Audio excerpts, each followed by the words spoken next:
Aujourd'hui dans cette vidéo, je vais vous montrer comment créer un compte Google Ads. La création d'un compte Google Ads est la première étape avant tout lancement de campagne. Toutefois, il y a des pièges à éviter lors de la configuration. Dans un premier temps, nous allons voir deux éléments à prendre en considération et ensuite, nous verrons comment créer en 5 étapes votre compte.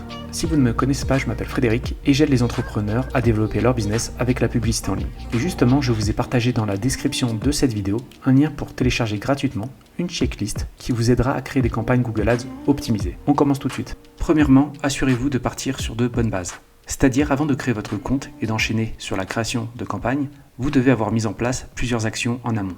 Alors voici le processus. Premièrement, définir une offre claire et irrésistible pour votre public cible. Deuxièmement, déterminer une stratégie alignée avec vos objectifs. Troisièmement, créer des landing pages optimisées pour présenter votre offre. Et pour terminer, activer un système de gestion de leads et de vente. Par exemple, envoyer un email follow-up et un SMS lorsque la personne a envoyé une demande de devis. Vous pouvez vous aider d'outils pour automatiser votre marketing, tels que Pipedrive, Brevo ou HubSpot. Je ne vais pas m'éterniser sur chaque point.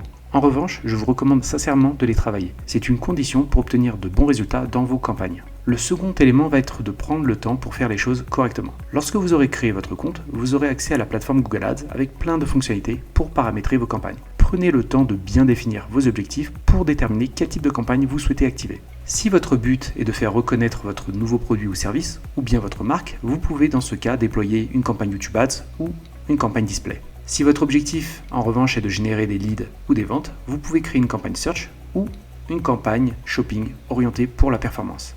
D'autres types d'actions vont être essentielles pour la réussite de vos campagnes, comme le paramétrage des campagnes avec le budget, les enchères et le ciblage, mais également la recherche et l'analyse de vos mots-clés, la création de vos annonces, et surtout le tracking de vos campagnes. Il existe plusieurs tutoriels vidéo sur YouTube pour vous aider sur chaque sujet. Passez-y des heures si cela est nécessaire. L'objectif est de déployer des campagnes optimisées afin qu'elles soient le plus rapidement rentables. Après avoir mentionné ces deux points, nous allons créer notre compte. La première étape va être d'activer le coupon de promotion.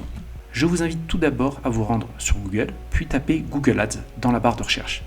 Cliquez sur le premier résultat, ads.google.com. Lorsque vous êtes sur cette page, je vous invite à repérer le bandeau bleu qui présente l'offre promotionnelle pour toute création de nouveaux comptes Google Ads. Ici, Google m'offre $300 en crédit publicitaire des $300 dépensés. Ce montant peut varier en fonction du moment où vous allez le demander. Cliquez sur En savoir plus. Une fenêtre s'affiche avec les conditions de l'offre. Retenez 3 choses sur le code promotionnel. Premièrement, pour bénéficier du crédit Google Ads, vos campagnes publicitaires doivent générer des frais correspondant à la valeur du code promotionnel dans un délai de 60 jours. Dans mon exemple, si j'active ce code promotionnel le 1er mars, j'ai jusqu'au 29 avril pour dépenser 300 € dans mes campagnes afin de pouvoir profiter des crédits publicitaires. Deuxièmement, une fois que j'ai dépensé le budget publicitaire correspondant à la valeur du coupon, ici c'est 300 €, alors vous recevrez le crédit publicitaire dans un délai de 35 jours, généralement appliqué au récapitulatif de facturation de votre compte Google Ads. Donc, vous ne bénéficiez pas tout de suite du crédit publicitaire. Il existe un délai avant d'en bénéficier. Donc, en reprenant l'exemple précédent, si j'ai 300 € le 29 avril, alors je bénéficierai début juin de mon crédit publicitaire. Et pour terminer, lorsque vous avez votre crédit publicitaire, vous disposez de 60 jours pour les dépenser. Dans mon exemple, si mon crédit publicitaire est disponible début juin, alors je dois le dépenser avant début août pour ne pas le perdre.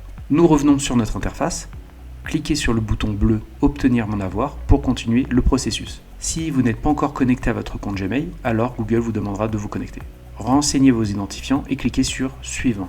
Si vous avez déjà des comptes Google Ads existants, vous les verrez dans l'interface qui apparaît sous une forme de liste. Si c'est votre première fois, vous verrez comme moi l'option « Nouveau compte Google Ads ». Je vous invite à cliquer dessus. La seconde étape consiste à quitter le mode de création assistée de Google. Après avoir créé votre nouveau compte Google Ads, vous verrez cette interface. Ici, je vous invite à cliquer sur le bouton bleu « Créer ma première campagne ». Premièrement, renseignez le nom de votre établissement. Ensuite, cliquez sur « Suivant ». Maintenant, il vous est demandé d'associer des comptes tels que Google Merchant Center, votre fiche Google My Business ou une chaîne YouTube à votre compte Google Ads. Google se base sur mon adresse professionnelle pour me suggérer des comptes correspondants comme ma fiche Google My Business. Il manque uniquement ma chaîne YouTube. Je pourrai l'ajouter plus tard lorsque j'aurai créé mon compte. Cliquez sur « Suivant » pour continuer. Google a détecté un compte Analytics GA4. Je vais ici associer ma propriété GA4 automatiquement à mon compte Google Ads. Cette fonctionnalité est utile pour faire remonter des données Google Ads directement dans GA4. Mais également, cette fonctionnalité est utile pour faire remonter des données Google Ads directement dans GA4, mais également pour importer des événements de conversion GA4 dans votre compte Google Ads. Une fois l'association réalisée, cliquez ensuite sur Suivant.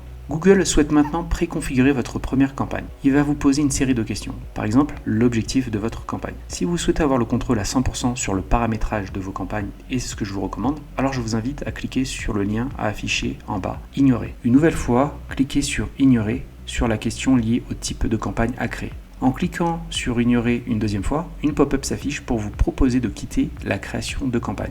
Cliquez dessus pour passer à l'étape suivante. Nous sommes maintenant à la troisième étape pour paramétrer votre compte. En quittant le mode de création de campagne, vous arrivez sur une interface qui propose de paramétrer votre compte. Prenez bien soin de sélectionner correctement les informations de votre compte, le pays de facturation, le fuseau horaire et la devise. Après avoir créé votre compte Google Ads, il est difficile de modifier ces informations. Dans certains cas, vous devez contacter le support Google pour corriger les informations. Donc prenez votre temps et renseignez les informations qui correspondent à votre activité. Si votre activité principale est en France, alors sélectionnez le fuseau horaire de Paris, le pays de facturation France et la devise euro. En revanche, si vous créez un compte pour un client situé à New York, alors sélectionnez le pays, les États-Unis, la devise le dollar et le fuseau horaire qui correspond à la ville de New York. Pourquoi ? Si vous sélectionnez le mauvais fuseau horaire ou la mauvaise devise, alors cela aura une incidence dans vos reportings. Si vos clients à New York vous demandent un reporting pour savoir le coût par conversion de leur campagne en fonction de l'heure de la journée, et que vous avez configuré un fuseau horaire sur Paris et une devise en euros, ils auront accès à des informations qui n'auront aucun sens pour eux. Évitez cette situation en configurant correctement cette partie. Cliquez sur Continuer lorsque vous avez terminé. Nous avons pratiquement terminé. La quatrième étape concerne les informations liées à la facturation. À cette étape, vous devez créer un profil de paiement. Votre profil de paiement Google stocke les informations telles que votre nom, adresse, numéro d'identification fiscale et carte de crédit. Votre profil de paiement est automatiquement créé la première fois que vous saisissez les détails de votre mode de paiement pour régler des produits ou services Google comme Google Ads ou bien Google Workspace. Une chose avant de poursuivre, vous pouvez observer l'encadré vert dans lequel Google vous rappelle que vous bénéficiez d'un code de promotion. Ici, ce n'est plus 300 €, mais 400 €. Tant mieux pour moi. Je vous invite à cliquer ici sur Créer un profil de paiement pour commencer la configuration. Une fenêtre s'ouvre. On voit bien que j'ai déjà un profil de paiement existant avec Nomadclick. Pour l'exemple, je vais cliquer sur Créer un profil de paiement. Une nouvelle fenêtre s'affiche. Sélectionnez le type de profil organisation si vous êtes une entreprise. Ensuite, renseignez les champs correspondants. Cliquez sur Créer lorsque vous avez terminé. Deuxièmement, nous allons configurer les informations fiscales. Renseignez votre numéro de TVA, votre numéro de SIRET ou de sirène, ensuite cliquez sur Enregistrer. Vous pouvez observer que j'ai bien mon profil de paiement et les informations fiscales qui sont renseignées dans la partie 1 et 2. Maintenant, continuez en cliquant sur Ajouter un mode de paiement dans la partie 3. Une fenêtre s'affiche pour ajouter un mode de paiement. Deux possibilités. Ajouter une carte de crédit ou bien un compte bancaire.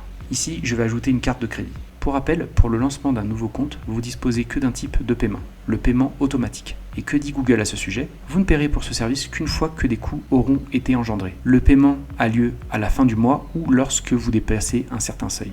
Décochez si vous souhaitez la proposition de Google de vous envoyer des emails promotionnels ou des conseils personnalisés. Ensuite, cliquez sur Envoyer. Une fenêtre s'affiche ici avec une demande d'authentification. Alors, qu'est-ce qu'il dit ? Lorsque vous cliquerez sur Continuer, une nouvelle fenêtre de navigateur s'ouvrira pour vous permettre de valider vos informations.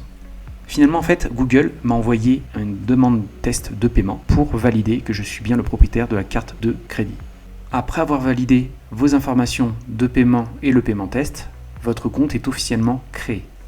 Il reste juste une cinquième étape, celle de la validation de l'annonceur. En fait, ici, Google vous demande juste de présenter votre organisation, de savoir pourquoi vous faites de la publicité. Donc, typiquement, il va vous demander est-ce que votre organisation est une agence publicitaire. Dans mon exemple, j'ai mis que non, que je vais faire la promotion de mes propres marques et que je suis le responsable du paiement de mes annonces. Quand vous avez renseigné ces différents éléments, vous pouvez cliquer tout en bas à droite sur Enregistrer et continuer. Félicitations, vous avez officiellement créé votre compte Google Ads. Une fois votre compte configuré, vous pouvez commencer à explorer l'interface. Vous arrivez sur votre tableau de bord qui affiche les résultats de l'ensemble de vos campagnes. À ce stade, vos données sont vierges, c'est normal. Il y a tout à faire comme la mise en place du suivi des conversions, la création d'audience ou la recherche de mots-clés via l'outil de planification de mots-clés de Google Ads. Mais ça, c'est une autre histoire. Merci d'avoir regardé cette vidéo jusqu'au bout. Si certains passages n'ont pas été assez clairs, vous pouvez poser vos questions dans l'espace commentaire et je vous répondrai le plus rapidement possible. Merci de soutenir la chaîne en likant cette vidéo et en la partageant. Et sur ce, je vous dis à bientôt.